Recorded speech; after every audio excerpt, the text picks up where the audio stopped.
Rhapsody of realities आज Sunday 22 August 2021। Rhapsody of realities आज रविवार 22 अगस्त 2021। पास्टर क्रिस ओयाखिलोम द्वारा जो वचन आज हमको सीखने के लिए मिल रहा है, रोमन्स 5 चैप्टर 17 वर्स के आधार से आज का विषय है। रोमियो की पत्री 5 अध्याय 17 वचन के आधार से आज का विषय है रेनिंग इन राइटियसनेस, धार्मिकता में राज्य करना। रेनिंग इन राइटियसनेस, धार्मिकता में राज्य करना। हम वचन के आधार से इसे सीखेंगे। Romans 5 chapter 17 verse. For if by one man's offense death reigned by one, much more they which receive abundance of grace and of the gift of righteousness shall reign in life by one, Jesus Christ. Romans 5 chapter 17 verse। और एक बार पढ़ेंगे। For if by one man's offense death reigned by one, much more they which receive abundance of grace and of the gift of righteousness shall reign in life by one, Jesus Christ। इसी वचन को हम हिंदी में पढ़ेंगे। Romeo की पत्री 5 अध्याय 17 वचन। क्योंकि जब एक मनुष्य के अपराध के कारण मृत्यु ने उस एक ही के द्वारा राज्य किया, तो जो लोग अनुग्रह और धर्म रूपी वरदान बहुतायत से पाते हैं, वे एक मनुष्य के अर्थात यीशु मसीह के द्वारा अवश्य ही अनंत जीवन में राज्य करेंगे। और एक बार पढ़ेंगे। रोमियो की पत्री 5 अध्याय 17 वचन। क्योंकि जब एक मनुष्य के अपराध के कारण मृत्यु ने उस एक ही के द्वारा राज्य किया, तो जो लोग अनुग्रह और धर्म रूपी वरदान बहुतायत से पाते हैं, वे एक मनुष्य के अर्थात यीशु मसीह के द्वारा अवश्य ही अनंत जीवन में राज्य करेंगे।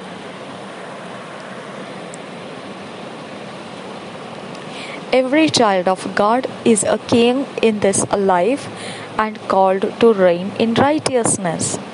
हर एक संतान जो परमेश्वर के संतान राज्य करने के लिए इस जीवन में राजा होते हुए बुलाए गए हैं और उनको धार्मिकता में राज्य करने के लिए बुलाया गया है।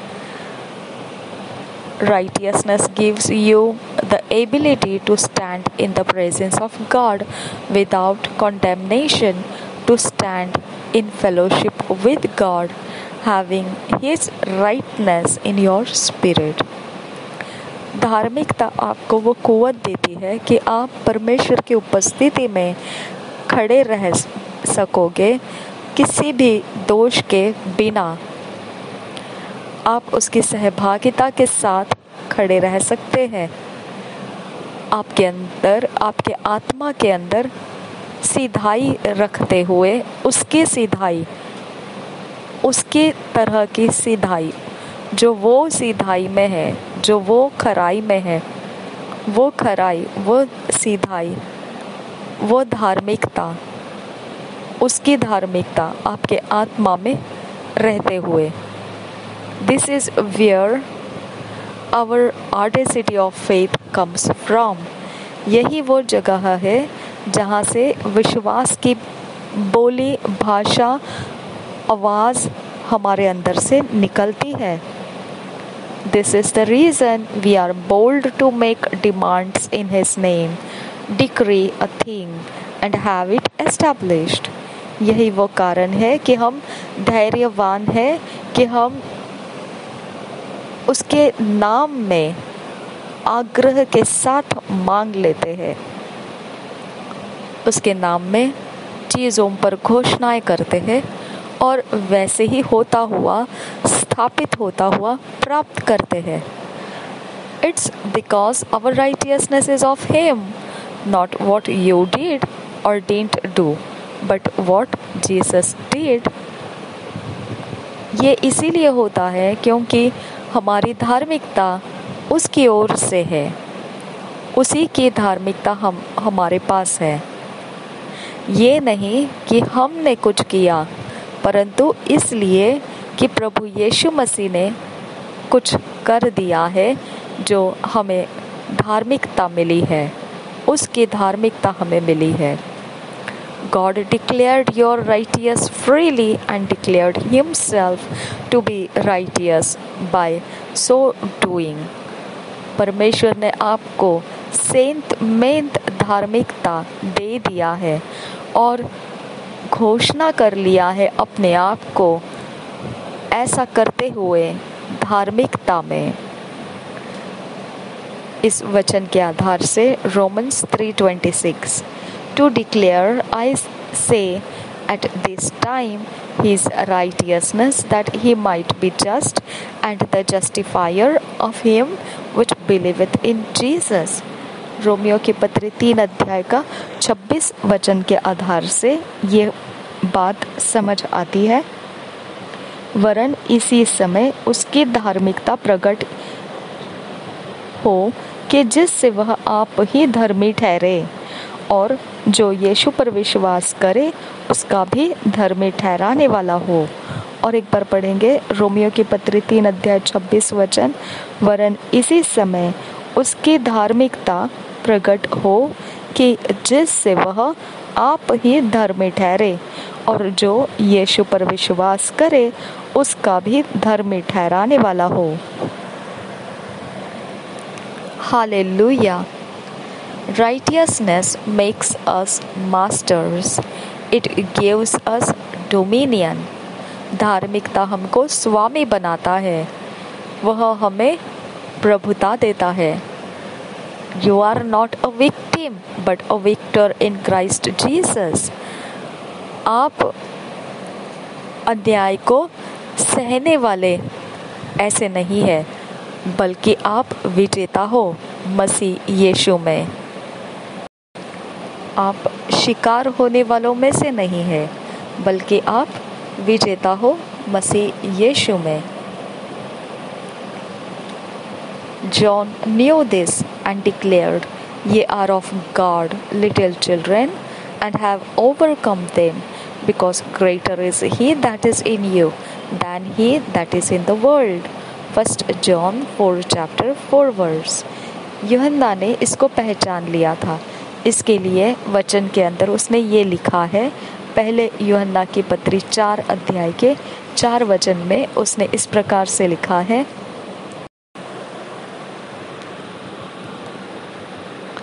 हे बालकों, तुम परमेश्वर के हो और तुमने उन पर जय पाई है, क्योंकि जो तुम में है वह उससे जो संसार में है बड़ा है। और एक बार पढ़ेंगे पहले यूहन्ना की पत्री 4:4 हे बालकों, तुम परमेश्वर के हो और तुमने उन पर जय पाई है, क्योंकि जो तुम में है वह उससे जो संसार में है बड़ा है। God has imparted his nature of righteousness to you, and that's what makes you like him. परमेश्वर ने प्रदान कर दिया है उसका गुण, उसका स्वभाव जो धार्मिकता का है, आपको दे दिया है, और वही तो है जो आपको उसके समान बनाता है। That nature makes you think, see and talk like him. वही गुण, वही स्वभाव उसका आपको सोचना, देखना और बोलना समानता में करता है। जैसा परमेश्वर है उसी समानता में वो आपको बनाता है। वह गुण, वह स्वभाव आपको परमेश्वर के समानता में बनाता है कि आप उसके जैसा सोचे, देखे और बोले। You have been raised to his level through Christ.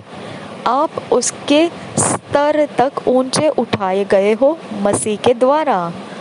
Our opening verse says, They which receive abundance of grace and of the gift of righteousness shall reign in life by one Jesus Christ।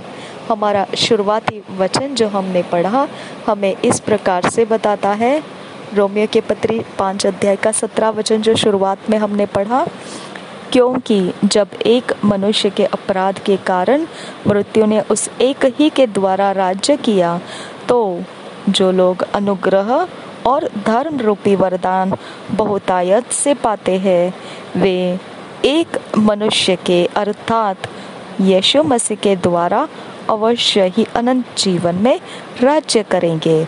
यही तो वो कह रहा है जो 5 अध्याय Romeo के 17 वचन के भाग में लिखा है, जो लोग अनुग्रह और धर्म रूपी वरदान बहुतायत से पाते हैं, वे एक मनुष्य के अर्थात यीशु मसीह के द्वारा अवश्य ही अनंत जीवन में राज्य करेंगे। You have received grace to reign over and above Satan and the elements of the world। आपने प्राप्त किया है अनुग्रह को राज्य करने के लिए, प्रभुता करने के लिए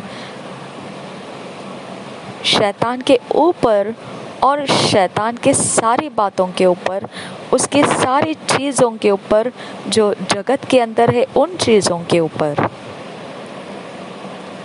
The Bible says He has made us kings and priests and we shall reign on the earth। पवित्र बाइबल बताता है, कहता है कि उसने हमें राजाओं और याजकों बनाया है, राजाओं और याजकों बनाया है, और हम राज्य करना है इस पृथ्वी के ऊपर। Kings reign by issuing decrees and pronouncements। Ecclesiastes 8 chapter 4 verse says, where the word of a king is, there is power, and who may say unto him, what doest thou। राजा लोग जो राज्य करते हैं वो अपनी घोषणाओं को देते हुए और अपने घोषणाओं को ऐलान करते हुए, अपने फैसलों को ऐलान में बताते हुए। सभोपदेशक के 8 अध्याय के 4 वचन इस प्रकार से कहता है, सभोपदेशक का 8 अध्याय का 4 वचन, क्योंकि राजा के वचन में तो सामर्थ्य रहती है, और कौन उससे कह सकता है कि तू क्या करता है। और एक बार पढ़ेंगे, सभोपदेशक 8 अध्याय का 4 वचन, क्योंकि राजा के वचन में तो सामर्थ्य रहती है, और कौन उससे कह सकता है कि तू क्या करता है।